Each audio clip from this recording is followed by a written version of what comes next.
వారం ఈ వారం జనరల్ నాలెడ్జ్ క్వశ్చన్స్ జీకే తెలుసుకుందామా. మరి చరిత్రలో నేడు అంటే ఏప్రిల్ 10 ఏంటిదంటే 1755లో హోమియోపతి విధానాన్ని కనిపెట్టిన క్రిస్టియన్ ఫ్రెడరిక్ శామ్యూల్ హనీమాన్ జననం అప్పుడు ఆయనదన్నమాట 1775లో.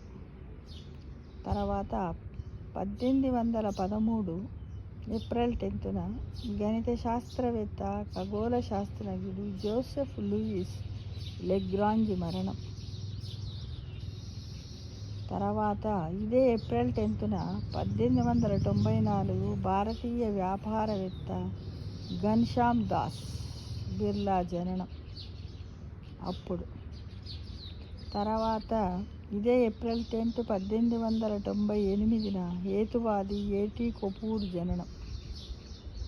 ఏప్రిల్ 10న 1932 భారతీయ హిందుస్థానీ సంగీత విద్వాంసురాలు కిషోరి అమోకర్ జననం.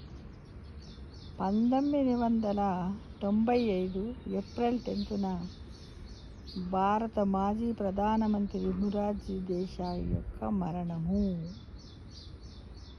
అప్పుడు జననం ఎప్పుడు 1896లో పుట్టాడు మొరార్జీ దేశాయ్. చనిపోయింది ఎప్పుడు 1995లో చనిపోయాడు. ఈ విధంగా ఈ వారం జీకే క్వశ్చన్స్ మనము తెలుసుకున్నాము మిత్రమా.